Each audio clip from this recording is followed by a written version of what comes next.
Hello everyone, welcome back to hobbies of Shubha channel. ಇವತ್ತಿನ ಒಂದು ವಿಡಿಯೋದಲ್ಲಿ ವರಮಹಾಲಕ್ಷ್ಮಿ ಹಬ್ಬಕ್ಕೆ ಲಕ್ಷ್ಮಿ ಕಳಸಕ್ಕೆ ಸಿಂಪಲ್ ಆಗಿ ಸೀರೆ ಉಡಿಸುವಂತಹ ವಿಧಾನವನ್ನು ಶೇರ್ ಮಾಡ್ತಾ ಇದ್ದೀನಿ.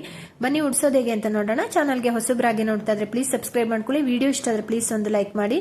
ಮೊದಲಿಗೆ ನಾನಿಲ್ಲಿ ಸೀರೆನ ಕಂಪ್ಲೀಟ್ ಆಗಿ ಓಪನ್ ಮಾಡ್ಕೊಂಡು ಮಧ್ಯಕ್ಕೆ ಫೋಲ್ಡ್ ಮಾಡ್ಕೊಂಡಿದ್ದೀನಿ.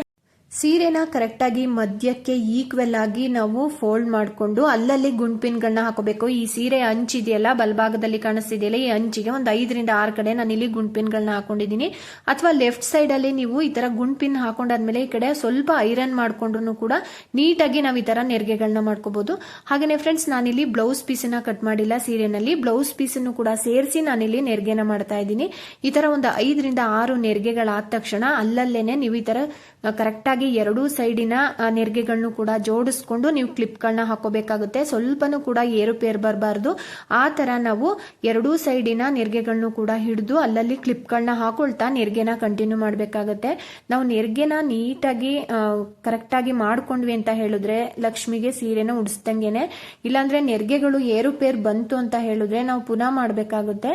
ನೋಡಿ, ಆದಷ್ಟು ಕೂಡ ನೆರಿಗೆಗಳನ್ನ ಮಾಡ್ಕೊಳ್ಳುವಾಗ ಒಂದು 5 ರಿಂದ 6 ನೆರಿಗೆಗಳಾದ ತಕ್ಷಣನೇ ಕರೆಕ್ಟ್ ಆಗಿ ಜೋಡಿಸ್ಕೊಬಿಟ್ಟು ಎರಡೂ ಸೈಡ್ಗೂ ಕೂಡ, ಅಂದ್ರೆ ರೈಟ್ ಟು ಲೆಫ್ಟ್ ಎರಡು ಕಡೆನೂ ಕೂಡ ಬಾರ್ಡರ್ ಒಂದೇ ಸಮ ಬರಬೇಕು. ಆ ತರ ನಾವು ಕ್ಲಿಪ್ಗಳನ್ನ ಹಾಕೋಬೇಕಾಗುತ್ತೆ.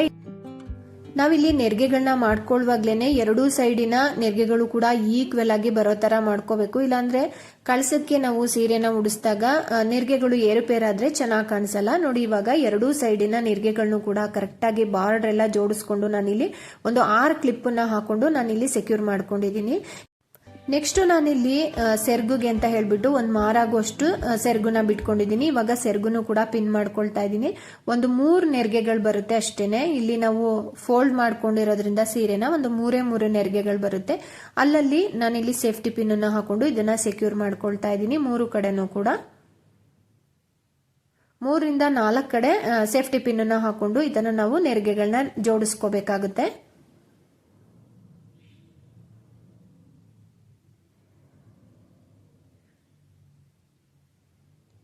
ಸೆರ್ಗುನ ಮಾಡುವಾಗ್ಲೂ ಅಷ್ಟೇನೆ ಕರೆಕ್ಟ್ ಆಗಿ ಈಕ್ವೆಲ್ ಆಗಿ ಬಂದಿರಬೇಕು. ಆ ರೀತಿನಲ್ಲಿ ನಾವು ಸೆರ್ಗುನ ರೆಡಿ ಮಾಡ್ಕೋಬೇಕಾಗುತ್ತೆ.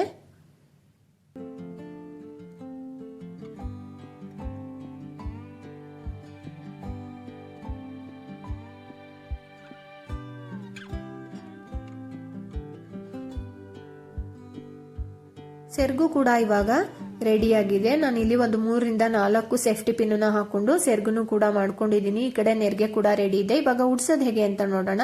ಮೊದಲಿಗೆ ನಾನಿಲ್ಲಿ 2 ಪೀಠಗಳನ್ನ ಇಟ್ಕೊಂಡಿದ್ದೀನಿ. ಸ್ವಲ್ಪ ಹೈಟ್ ಬರಲಿ ಅಂತ ಹೇಳ್ಬಿಟ್ಟು 2 ಪೀಠಗಳನ್ನ ಇಟ್ಕೊಂಡಿದ್ದೀನಿ ಫ್ರೆಂಡ್ಸ್. ನೀವು ಹೈಟ್ ಆಗಿರುವಂತಹ ಒಂದು ಪೀಠ ಇದ್ರೆ ಅದನ್ನು ಕೂಡ ಇಟ್ಕೋಬಹುದು. ನೆಕ್ಸ್ಟ್ ನಾನಿಲ್ಲಿ ಮಾಡ್ಕೊಂಡಿರುವಂತಹ ನೆರಿಗೆಗಳನ್ನ ಆ ಒಂದು ಬಾಕ್ಸ್ ಒಳಗಡೆ ಹಾಕೊಂಡಿದ್ದೀನಿ. ಬಾಕ್ಸ್ ಅಲ್ಲಿ ಒಂದು ಅರ್ಧ ಭಾಗದಷ್ಟು ಅಕ್ಕಿನ ಮಾತ್ರ ತುಂಬಿಕೊಂಡಿದ್ದೀನಿ. ಏನಕ್ಕೆ ಅಂತ ಹೇಳಿದ್ರೆ ನೆರಿಗೆಗಳನ್ನ ಸ್ಪ್ರೆಡ್ ಮಾಡ್ಬೇಕಲ್ಲ, ಹಾಗಾಗಿ ಒಂದು ಅರ್ಧ ಬಾಕ್ಸ್ ಆಗುವಷ್ಟು ಅಕ್ಕಿನ ಮಾತ್ರ ತುಂಬಿಕೊಂಡು ಈ ತರ ನೆರಿಗೆಗಳನ್ನ ಸ್ಪ್ರೆಡ್ ಮಾಡ್ಕೊಳ್ತಾ ಇದ್ದೀನಿ. ಯಾವ ಒಂದು ನೆರಿಗೆಗಳನ್ನ ಸ್ಪ್ರೆಡ್ ಮಾಡ್ತಾ ಇದೀವಿ ಅದರ ಒಂದು ಕ್ಲಿಪ್ ಅನ್ನ ತೆಗೆದು ಈ ತರ ಎಡಗೈನಲ್ಲಿ ನೆರಿಗೆಗಳನ್ನ ಹಿಡ್ಕೊಂಡು ಬಲಗೈನಲ್ಲಿ ಈ ತರ ನೆರಿಗೆಗಳನ್ನ ನಿಧಾನವಾಗಿ ನಾವು ಸ್ಪ್ರೆಡ್ ಮಾಡ್ಕೋಬೇಕಾಗುತ್ತೆ. ಯಾವ ಒಂದು ಲೆಂತ್ಗೆ ನಮ್ಗೆ ನೆರಿಗೆಗಳು ಕೂರ್ಬೇಕು ಆ ಒಂದು ಲೆಂತ್ಗೆ ಅಡ್ಜಸ್ಟ್ ಮಾಡಿಕೊಂಡು ಪೀಠದ ಸುತ್ತಲೂ ಕೂಡ ನಾವು ನೆರಿಗೆಗಳನ್ನ ಈ ರೀತಿ ಸ್ಪ್ರೆಡ್ ಮಾಡ್ಕೋಬೇಕಾಗುತ್ತೆ. ಹಾಗೇನೆ ಫ್ರೆಂಡ್ಸ್, ನಮ್ಮ ಈ ಒಂದು ಯೂಟ್ಯೂಬ್ ಚಾನಲ್ನಲ್ಲಿ ಹಲವಾರು ರೀತಿಯ ಲಕ್ಷ್ಮಿ ಕಳಸಕ್ಕೆ ಸೀರೆ ಉಡಿಸಿರುವಂತಹ ವಿಡಿಯೋಸ್ನ ನಾನು ಅಪ್ಲೋಡ್ ಮಾಡಿದ್ದೀನಿ. ದಯವಿಟ್ಟು ಪೇಜ್ಗೆ ಒಂದ್ಸಲ ಹೋಗಿ ವಿಸಿಟ್ ಮಾಡಿ, ನೋಡಿ ಸಪೋರ್ಟ್ ಮಾಡಿ ಅಂತ ಕೇಳ್ಕೊಳ್ತೀನಿ. ನೋಡಿ, ಇವಾಗ ಇದಿಷ್ಟು ಕೂಡ ನೆರಿಗೆಗಳನ್ನ ಸ್ಪ್ರೆಡ್ ಮಾಡಿದಾದ್ಮೇಲೆ ತುಂಬಾನೇ ಚೆನ್ನಾಗಿ ಕಾಣಿಸುತ್ತೆ. ಹಾಗೇನೆ ನೆರಿಗೆಗಳು ಒಂದೇ ಒಂದು ಕೂಡ ಸಿಂಕ್ ಆಗಲ್ಲ, ಅಷ್ಟು ಚೆನ್ನಾಗಿ ಬರುತ್ತೆ. ಹಾಗೇನೆ ಬಿಗಿನರ್ಸ್ ಆಗಿದ್ರಂತೂ ತುಂಬಾ ಈಸಿ ಆಗುತ್ತೆ ಈ ಒಂದು ವಿಧಾನ.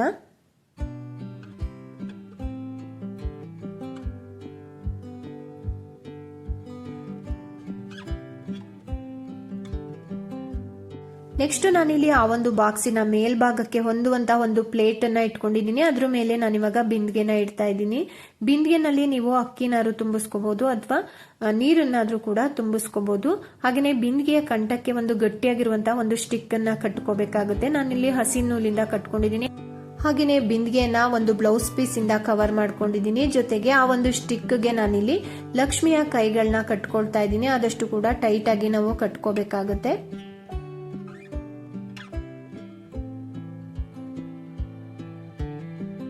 ನೆಕ್ಸ್ಟ್ ನಾನಿಲ್ಲಿ ಸೆರ್ಗಿದೆಯಲ್ಲ, ಇದನ್ನ ನೀವು ಯಾವ ರೀತಿ ಬೇಕಾದ್ರೂ ಹಾಕೋಬಹುದು. ನೋಡಿ ಇಲ್ಲಿ ತೋರಿಸ್ತಿದ್ದೀನಲ್ಲ, ಒಂದು 3 ವಿಧಾನದಲ್ಲಿ ನಾನು ತೋರಿಸ್ತಾ ಇದ್ದೀನಿ. ನೋಡಿ ಈ ಒಂದು ವಿಧಾನದಲ್ಲಾದ್ರೂ ಕೂಡ ನೀವು ಹಾಕೋಬಹುದು, ಅಥವಾ ನೆಕ್ಸ್ಟ್ ತೋರಿಸ್ತಿದ್ದೀನಲ್ಲ ಈ ತರ ಕೂಡ ಹಾಕೋಬಹುದು. ಈ ತರ ಹಾಕಿದ್ರು ಚೆನ್ನಾಗಿರುತ್ತೆ. ನೋಡಿ ಈ ತರ ಕವರ್ ಮಾಡಿದ್ರು ಆಗುತ್ತೆ.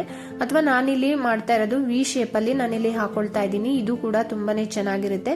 ನೋಡಿ ಈ ತರ ಲಕ್ಷ್ಮಿಯ ಬಲಭಾಗದ ಭುಜದಿಂದ ತಗೊಂಡ್ಬಂದು ಎಡಭಾಗದ ಭುಜಕ್ಕೆ ಹಾಕಿ ಈ ತರ ಸ್ವಲ್ಪ ಟ್ವಿಸ್ಟ್ ಮಾಡಿ ನಾವು ಹಾಕೋಬೇಕಾಗುತ್ತೆ ವಿ ಶೇಪ್ ಅಲ್ಲಿ. ಹಾಗೇನೆ ನಾನಿಲ್ಲಿ ತೋರಿಸ್ತಿದ್ದೀನಲ್ಲ, ಇಲ್ಲಿಗೆ ಗುಂಡ್ ಪಿನ್ ಅಥವಾ ಒಂದು ಸೇಫ್ಟಿ ಪಿನ್ ಅನ್ನ ಹಾಕೊಂಡು ನೀವು ಸೆಕ್ಯೂರ್ ಮಾಡ್ಕೋಬೇಕಾಗುತ್ತೆ.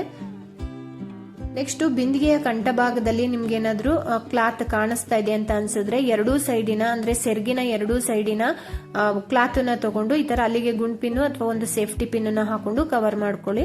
ನೆಕ್ಸ್ಟ್ ನಾನಿಲ್ಲಿ ಲಕ್ಷ್ಮಿಯ ಒಂದು ಸೊಂಟಕ್ಕೆ ನಾನು ಇವಾಗ ಒಂದು ಹಸಿ ನೂಲನ್ನ ಗಟ್ಟಿಯಾಗಿ ಕಟ್ಕೊಳ್ತಾ ಇದ್ದೀನಿ. ಈ ತರ ಕಟ್ಕೊಳ್ಳೋದ್ರಿಂದ ಸೊಂಟ ಸಣ್ಣದಾಗಿ ಕಾಣಿಸುತ್ತೆ, ಡಾಬುನ ಹಾಕಿದಾಗ ತುಂಬಾ ನೀಟಾಗಿ ಕಾಣಿಸುತ್ತೆ. ನೋಡಿ ಇವಾಗ ಡಾಬು ಕೂಡ ಹಾಕಿದ್ದಾಗಿದೆ.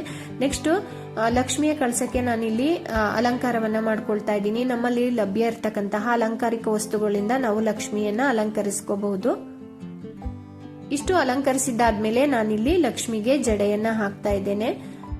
ಹಬ್ಬದ ದಿನ ನೀವು ಲಕ್ಷ್ಮಿಗೆ ಫ್ರೆಶ್ ಆಗಿರುವಂತಹ ಹಾರ ಹೂಗಳಿಂದ ಅಲಂಕರಿಸಿ ಆರಾಧಿಸಬಹುದು. ಹಾಗೆಯೇ ಲಕ್ಷ್ಮಿಯ ಕಳಸಕ್ಕೆ ಮಾವಿನ ಎಲೆಗಳೇ ಶ್ರೇಷ್ಠ. ಒಂದು 5 ಮಾವಿನ ಎಲೆಗಳನ್ನ ಇಟ್ಟು ನೀವು ಅದ್ರ ಮೇಲೆ ತೆಂಗಿನಕಾಯಿನ ಇಡಬೇಕಾಗುತ್ತೆ. ನಾನಿಲ್ಲಿ ಹಾಗೇನೆ ತೆಂಗಿನಕಾಯಿನ ಇಟ್ಟು ಲಕ್ಷ್ಮಿಯ ಮುಖಸಿರಿಯನ್ನ ಕಟ್ಟಿದ್ದೇನೆ. ನೋಡಿ ಇವಾಗ ನಮ್ಮ ಮನೆಯ ವರಮಹಾಲಕ್ಷ್ಮಿ ಎಷ್ಟು ಮುದ್ದಾಗಿ ಕಾಣಿಸ್ತಾ ಇದ್ದಾರೆ ಅಂತ.